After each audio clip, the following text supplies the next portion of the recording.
ಮಕ್ಕಳೇ, ರಾಮ ಲಕ್ಷ್ಮಣರು ಗಂಗಾವತರಣದ ಕಥೆಯನ್ನ ಕೇಳಿ ಅದನ್ನ ಮೆಲುಕು ಹಾಕ್ತಾ ಆ ದಿನ ಗಂಗಾ ನದಿ ದಂಡೆಯ ಮರದ ಕೆಳಗೆ ವಿಶ್ವಾಮಿತ್ರರೊಂದಿಗೆ ಮಲಗಿದ್ರು. ಮರುದಿನ ಬೆಳಗ್ಗೆ ಬೇಗ ಎದ್ದು ಗಂಗಾ ನದಿಯನ್ನ ದಾಟಿ ಅವ್ರು 3 ಜನ ಮುಂದೆ ಹೋದ್ರು. ವಿಶಾಲನಗರ ಅಂತಕ್ಕಂಥ ಪ್ರದೇಶವನ್ನ ತಲುಪಿದ್ರು. ವಿಶಾಲನಗರ ತುಂಬಾ ಸುಂದರವಾಗಿತ್ತು. ಅದು ದೇವೇಂದ್ರನ ಅಮರಾವತಿಯಂತೆ ಕಂಗೊಳಿಸ್ತಾ ಇತ್ತು. ಆಗ ರಾಮ, ಮಹರ್ಷಿಗಳೇ, ಈ ನಗರ ಯಾವುದು, ಇಲ್ಲಿರುವ ರಾಜ ಯಾರು, ನಮಗ್ ತಿಳಿಸ್ರಿ ಅಂತ ವಿಶ್ವಾಮಿತ್ರರಲ್ಲಿ ಕೇಳಿದ. ಆಗ ವಿಶ್ವಾಮಿತ್ರರು, ರಾಮ, ನಿಮ್ಮ ವಂಶದ ಮೂಲ ಪುರುಷ ಇಕ್ಷ್ವಾಕುವಿಗೆ ವಿಶಾಲನೆಂಬ ಒಬ್ಬ ಮೊಮ್ಮಗನಿದ್ದ. ಇದು ಅವನು ಕಟ್ಟಿದ ನಗರವಾದ್ದರಿಂದ ಇದಕ್ಕೆ ವಿಶಾಲನಗರ ಅಂತ ಹೆಸರು ಬಂತು. ಹಿಂದೆ ಈ ಸ್ಥಳದಲ್ಲಿ ದೈತ್ಯರ ತಾಯಿ ದಿತಿ ತಪಸ್ಸು ಮಾಡಿದ್ದಳು. ಈಗ ಈ ವಿಶಾಲನಗರವನ್ನ ಸುಮತಿ ಎಂಬ ರಾಜ ಆಳ್ತಿದ್ದಾನ. ನಾವು ಅವನನ್ನು ಭೇಟಿ ಮಾಡೋಣ ಅಂತ ಹೇಳಿದ್ರು. ರಾಮನು ದಿತಿಯ ಹೆಸರನ್ನ ಕೇಳಿದ ತಕ್ಷಣ, ಮಹರ್ಷಿಗಳೇ, ದಿತಿಯ ಮಕ್ಕಳು ದೈತ್ಯರು ಮಹಾ ಪ್ರತಾಪಶಾಲಿಗಳಲ್ವೇ? ದೇವತೆಗಳ ಮತ್ತು ದೈತ್ಯರ ಕಥೆಯನ್ನ ನಮಗೆ ಹೇಳಿ ಅಂತ ಪ್ರಾರ್ಥಿಸಿದ. ಆಗ ವಿಶ್ವಾಮಿತ್ರರು ಆ ಕಥಾ ಭಾಗವನ್ನ ಮುಂದುವರಿಸಿದ್ರು. ರಾಮ ಲಕ್ಷ್ಮಣರೇ, ಹಿಂದೆ ಕೃತಯುಗದಲ್ಲಿ ಕಶ್ಯಪ ಬ್ರಹ್ಮರೆಂಬ ಮುನಿಗಳಿದ್ರು. ಅವರಿಗೆ 2 ಹೆಂಡತಿಯರು. ಮೊದಲನೆಯವಳ ಹೆಸರು ದಿತಿ, ಎರಡನೆಯವಳ ಹೆಸರು ಅದಿತಿ. ದಿತಿಯ ಮಕ್ಕಳು ಮಹಾಪರಾಕ್ರಮಶಾಲಿಗಳು, ಬಲಶಾಲಿಗಳು. ಅವರಿಗೆ ದೈತ್ಯರು ಅಂತ ಹೆಸರಿತ್ತು. ಅದಿತಿಯ ಮಕ್ಕಳು ಧಾರ್ಮಿಕರಾಗಿದ್ರು, ಪರಾಕ್ರಮಶಾಲಿಗಳಾಗಿದ್ರು.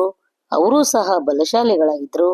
ಅವರಿಗೆ ದೇವತೆಗಳು ಅಂತ ಹೆಸರಿತ್ತು. ಒಮ್ಮೆ ದೇವತೆಗಳಿಗೂ ದೈತ್ಯರಿಗೂ ಒಂದು ಆಸೆ ಹುಟ್ಟಿತು. ಏನಂದ್ರ, ತಮಗೆ ಮುಪ್ಪು ಬರಬಾರ್ದು, ರೋಗ ಬರಬಾರ್ದು, ತಾವು ಒಟ್ಟಿನಲ್ಲಿ ಸಾಯ್ಲೇಬಾರ್ದು ಅಂತ ಅವರಿವರಿಗೂ ಅನಿಸ್ತು. ಹಾಲನ್ನು ಕಡದ್ರ ಅಮೃತ ಹುಡ್ತದ, ಅದನ್ನ ಕುಡಿದ್ರ ರೋಗವಾಗಲಿ, ಮುಪ್ಪಾಗಲಿ, ಸಾವಾಗಲಿ ತಮಗ ಬರುವುದಿಲ್ಲ ಅನ್ನೋದನ್ನ ಅವ್ರು ತಿಳ್ಕೊಂಡ್ರು. ಅದಕ್ಕಾಗಿ ಅವರು ಕ್ಷೀರ ಸಾಗರವನ್ನ ಕಡಿಯಬೇಕು, ಅಮೃತವನ್ನ ಪಡಿಬೇಕು ಅಂತ ನಿಶ್ಚಯ ಮಾಡಿಕೊಂಡ್ರು. ಕ್ಷೀರ ಸಾಗರ ಅಂದ್ರೆ ಬಹಳಷ್ಟು ದೊಡ್ಡದು. ಅದನ್ನ ಕಡಿಲಿಕ್ಕೆ ಬೇಕಾಗುವಂತ ಕಡಗೋಲು ಎಲ್ಲಿಂದ ತರಬೇಕು ಅಂತ ಯೋಚನೆ ಮಾಡಿದಾಗ ಅವರಿಬ್ಬರಿಗೂ ಮಂದರ ಎಂಬ ದೊಡ್ಡ ಪರ್ವತದ ನೆನಪಾಯ್ತು. ಅವರು ಅದನ್ನ ತಗೊಂಡು ಬಂದ್ರು. ಅದಕ್ಕೆ ದೊಡ್ಡ ಹಗ್ಗ ಬೇಕಾಯ್ತು. ಮಂದರ ಪರ್ವತವನ್ನ ಸುತ್ತಿ ಸಮುದ್ರವನ್ನ ಕಡಿಬೇಕಾದ್ರೆ ಬೇಕಾದಂತ ದೊಡ್ಡ ಹಗ್ಗಕ್ಕ ಬದಲು ವಾಸುಕಿ ಎಂಬ ಉದ್ದವಾದ ಹಾವನ್ನ ತಂದ್ರು. ಅದನ್ನ ಮಂದರ ಪರ್ವತಕ್ಕೆ ಸುತ್ತಿದ್ರು. ಒಂದು ತುದಿಯನ್ನ ದೈತ್ಯರು, ಮತ್ತೊಂದು ತುದಿಯನ್ನ ದಾನವರು ಹಿಡಿದುಕೊಂಡು ಸಮುದ್ರವನ್ನ ಕಡೆಯಲು ಪ್ರಾರಂಭ ಮಾಡಿದ್ರು. ಹೀಗೆ ಸಮುದ್ರ ಮಥನ ಹಲವಾರು ವರ್ಷಗಳ ಕಾಲ ನಡೀತು. ನಂತರ ಆ ಕಡಲಲ್ಲಿ ಹಲಹಲ ಎಂಬ ವಿಷ ಹುಟ್ಕೊಂತು. ಈ ವಿಷ ಬೆಂಕಿಯಂತೆ ಮೇಲೆದ್ದು ಇಡೀ ಲೋಕವನ್ನ ಸುಡ್ಲಿಕ್ಕೆ ಆರಂಭಿಸಿತು. ಆಗ ಹೆದರಿದಂತ ದೇವತೆಗಳು ಮತ್ತು ದಾನವರು ರುದ್ರನ ಬಳಿ ಬಂದು ವಿಷಯ ತಿಳಿಸಿದ್ರು. ನೀನೇ ನಮ್ಮನ್ನ ರಕ್ಷಿಸ್ಬೇಕು ಪರಮಾತ್ಮ ಅಂತ ಬೇಡ್ಕೊಂಡ್ರು.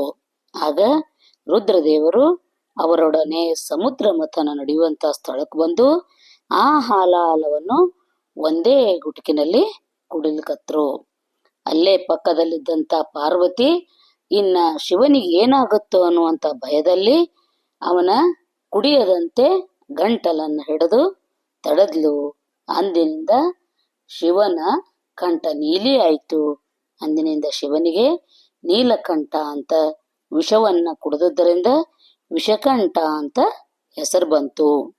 ಪುನಃ ದೇವತೆಗಳು ದೈತ್ಯರು ಕಡಲನ್ನ ಕಡಿಲಿಕ್ಕೆ ಪ್ರಾರಂಭಿಸಿದ್ರು. ಆದ್ರೆ ಇದ್ದಕ್ಕಿದ್ದಂತೆ ಮಂದರ ಪರ್ವತ ಕುಸಿದು ಸಮುದ್ರದಲ್ಲಿ ಮುಳುಗಿ ಹೋಗ್ಲಿಕ್ಕೆ ಪ್ರಾರಂಭ ಮಾಡ್ತು. ಆಗ ದೇವತೆಗಳು ಮತ್ತೆ ಮಹಾವಿಷ್ಣುವಿನ ಬಳಿಗೆ ಹೋದರು.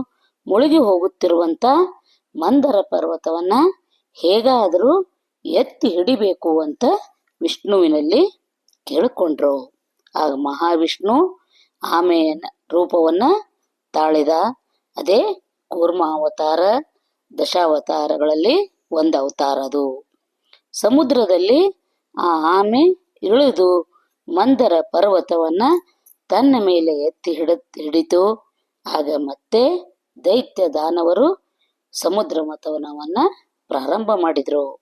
ಅನಂತರ ಕ್ಷೀರಸಾಗರದಲ್ಲಿ ಅನೇಕ ದೇವತೆಗಳು, ಪ್ರಾಣಿಗಳು, ಪದಾರ್ಥಗಳು ಹುಟ್ಟಿದವು. ಮೊದಲು ಧನ್ವಂತರಿ ಹುಟ್ಟಿದ. ಅವನು ದೇವತೆಗಳ ವೈದ್ಯನಾದ. ಅನಂತರ ಒಂದು ರಸ ಹುಟ್ಟಿತು. ಅದರಿಂದ ಸಹಸ್ರಾರು ಸ್ತ್ರೀಯರು ಹುಟ್ಟಿ ಬಂದ್ರು. ರಸದಿಂದ ಹುಟ್ಟಿ ಬಂದಂತ ಅವರನ್ನ ಅಪ್ಸರೆಯರು ಅಂತ ಕರೆದ್ರು. ಅವರು ದೇವೇಂದ್ರನ ಅರಮನೆಯನ್ನ ಸೇರಿದ್ರು. ಅಂದಿನಿಂದ ಅವರಿಗೆ ಸುರರು ಅಂತ ಕರೆದ್ರು. ನಂತರ ಸುರದೇವತೆ ವಾರುಣಿ ಸಹ ಸಮುದ್ರದಲ್ಲಿ ಹುಟ್ಟಿದ್ಲು. ಅವಳನ್ನ ದೇವತೆಗಳೇ ಪಡ್ಕೊಂಡ್ರು. ವಾರುಣಿಯ ನಂತರ ಉಚ್ಚೈಸ್ರವಸ್ಸು ಎಂಬ ಅತ್ಯುತ್ತಮವಾದ ಕುದುರೆ, ಕೌಸ್ತುಭ ಎಂಬ ಒಂದು ವಿಶಿಷ್ಟವಾದಂತಹ ಶ್ರೇಷ್ಠ ರತ್ನನು ಹುಟ್ಕೊಳ್ತು. ಇವೆಲ್ಲವನ್ನು ದೇವತೆಗಳು ಪಡ್ಕೊಂಡು, ಆದ್ರೆ ದೈತ್ಯರಿಗೆ ಇವೆಲ್ಲಕ್ಕಿಂತ ತಾವು ಅಮೃತವನ್ನ ಪಡಿಬೇಕಂತ ಮಹದಾಶೆ ಇದ್ದಿದ್ರಿಂದ ಅವರು ಅದಕ್ಕಾಗಿ ಪ್ರಯತ್ನ ಪಟ್ರು. ದೈತ್ಯರಿಗೆ ಅಮೃತವನ್ನ ತಾವೇ ಲಪಟಾಯಿಸಬೇಕೆಂಬ ದುರ್ಬುದ್ಧಿನೂ ಹುಟ್ಟಿತು. ಆದರೆ ದೇವತೆಗಳು ಅದಕ್ಕೆ ಅವಕಾಶ ಕೊಡಲಿಲ್ಲ. ವಿಷ್ಣು ಮೋಹಿನಿ ರೂಪ ತಾಳಿ ದೇವತೆಗಳಿಗೆ ಅಮೃತ ಸಿಗುವಂತೆ ಮಾಡಿದ. ಆಗ ಅಮೃತಕ್ಕಾಗಿ ದೇವತೆಗಳಿಗೂ ದೈತ್ಯರಿಗೂ ಭಾರಿ ಯುದ್ಧವಾಯಿತು. ಯುದ್ಧದಲ್ಲಿ ದೇವತೆಗಳು ದೈತ್ಯರನ್ನ ಸಂಪೂರ್ಣವಾಗಿ ಸೋಲಿಸಿ ಸಂಹಾರ ಮಾಡಿದ್ರು. ತಾವು ಅಮೃತವನ್ನು ಕುಡಿದು ಅವ್ರು ಚಿರಂಜೀವಿಯಾದರು. ವಿಶ್ವಾಮಿತ್ರರು ಈ ರೀತಿ ಅಮೃತ ಮಥನದ ಕಥೆಯನ್ನ ಹೇಳಿದ್ರು. ದೈತ್ಯರು ಎಷ್ಟೇ ಬಲಶಾಲಿಗಳಾದರೂ ದೇವತೆಗಳ ಮುಂದೆ ಅವ್ರು ಸೋತ್ ಹೋದ್ರು. ಏಕೆಂದ್ರೆ ದೇವತೆಗಳು ಧರ್ಮಿಷ್ಠರಾಗಿದ್ರು. ಆದ್ದರಿಂದ ಎಂದಿದ್ದರೂ ಧರ್ಮಕ್ಕೆ ಜಯ ದೊರೀತದ ಅಂತಕ್ಕಂಥ ವಿಷಯವನ್ನ ನಾವು ತಿಳ್ಕೋಬೇಕು ಅಂತ ಹೇಳ್ತಾ, ಇನ್ನ ಅವರು ವಿಶಾಲ ನಗರವನ್ನ ತಲುಪಿ ಮುಂದಿನ ಯಾವ ಯಾವ ಚಟುವಟಿಕೆಗಳಲ್ಲಿ ಭಾಗಿಯಾದರು ಅಂತಕ್ಕಂಥ ವಿಷಯವನ್ನ ಮಕ್ಕಳೇ ನಾವೆಲ್ಲರೂ ನಾಳಿನ ದಿನ ನೋಡೋಣ. ಎಲ್ಲರಿಗೂ ಶುಭಕಾಮನೆಗಳು.